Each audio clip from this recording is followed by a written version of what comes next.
nos jours, l'aménagement paysager fait partie des pièces de la maison. C'est pour cette raison qu'on va procéder à un recouvrement de ce patio.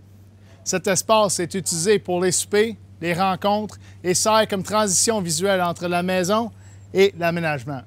Pour bien réaliser ces travaux, on a quelques normes à respecter. Premièrement, on doit s'assurer d'avoir une pente d'au moins 2 %, c'est-à-dire 1/4 de pouce par pied. Ceci nous permet une bonne évacuation d'eau. Deuxièmement, on ne peut pas tolérer des imperfections de plus ou moins 3/8 de pouce sur une longueur de 10 pieds. Ces imperfections peuvent causer des accumulations d'eau qui peuvent causer comme problème la mousse de moisissure ou bien des problèmes de performance de sable polymère ou finalement des problèmes de fluorescence. Alors, comment faire pour bien vérifier la surface? Si on prend une longueur de 10 pieds et un clou avec un diamètre de 3/8 de pouce, on essaie de le passer en dessous et on remarque que nous avons une surface qui est assez uniforme. Si jamais on avait des imperfections à corriger, on peut le faire en utilisant une meuleuse. Si jamais on a trop d'imperfections à corriger, c'est peut-être le temps de penser à couler la dalle de nouveau. Alors vient le temps de la pose. La première étape est de bien fixer les couronnements au contour de notre surface de béton. Pour le faire, on va utiliser un adhésif à base de polyuréthane et on va l'installer dans le sens perpendiculaire à nos couronnements. Ceci permet une évacuation d'eau en dessous de ces unités. Deuxièmement, on veut s'assurer d'en mettre assez pour surélever les couronnements pour créer un espace pour faciliter le drainage. Également, cet espace aide à compenser pour l'épaisseur de notre lit de pose. Pourquoi on met un lit de pose? Premièrement, on veut compenser pour les imperfections qui peuvent exister dans la dalle. Deuxièmement, c'est le drainage. L'eau qui peut passer par les joints entre les dalles va s'accumuler sur la surface de béton. Alors, dans notre démonstration ici, on voit l'eau est accumulée parce que notre dalle est installée directement sur le béton. Cette accumulation d'eau résulte dans les mêmes 3 problèmes.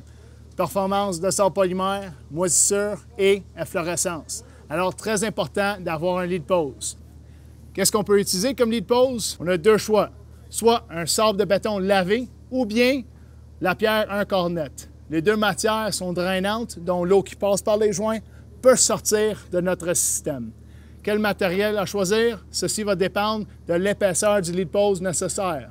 Dans le cas présent, notre couronnement à 60 mm, de même que nos dalles. Alors, on va mettre le moins de lit de pose possible, quelques millimètres, et pour le faire, on va le faire avec le sable. Si on avait un couronnement plus épais, tel que le Prima, peut-être 3 pouces d'épaisseur, là, on peut opter pour soit le sable ou bien la pierre nette. Peu importe le choix de notre couronnement et les dalles, très important de respecter la hauteur du seuil de porte. Avant d'installer notre lit de pose, on veut procéder à une inspection de nos chantepleurs. Alors, on veut s'assurer d'avoir une ouverture et de bien les déboucher. Ceci pour assurer d'avoir une circulation d'air derrière notre maçonnerie. L'air rentre par les soffites, sort par en bas par les chantepleurs et amène avec elle l'humidité qui peut exister derrière la maçonnerie. Durant la pose et la construction, on veut s'assurer de bien protéger ces chantepleurs à l'aide d'un ruban adhésif qu'on va installer de façon temporaire. On va également porter attention de conserver un espace entre nos dalles et la maçonnerie pour toujours conserver cette circulation d'air. Quant au choix des dalles, aujourd'hui on travaille avec la dalle Blue Grande, dont nous avons 4 choix de texture. Premièrement, la texture d'ardoise, ensuite lisse, Galaxy, c'est une texture grenaillée, et finalement, la texture meulée. On a donc présenté aux clients quelques options de combinaison de textures. Ici, on voit la lisse avec la texture grenaillée qui s'appelle Galaxy. Ça fait un beau contraste, un peu subtil. Peut-être une meilleure option pour notre projet est la combinaison de lisse avec meulé. Pourquoi? Le meulé s'agence parfaitement à nos couronnements Bullnose Grande qui ont la même texture.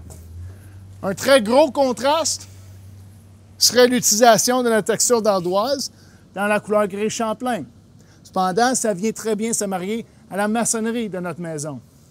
Et finalement, on a présenté à nos consommateurs deux choix de motifs de pose, soit un motif chevauché ou bien un motif linéaire. Peu importe le motif choisi, toutes les textures et couleurs de la collection Blue fera de votre aménagement une création unique.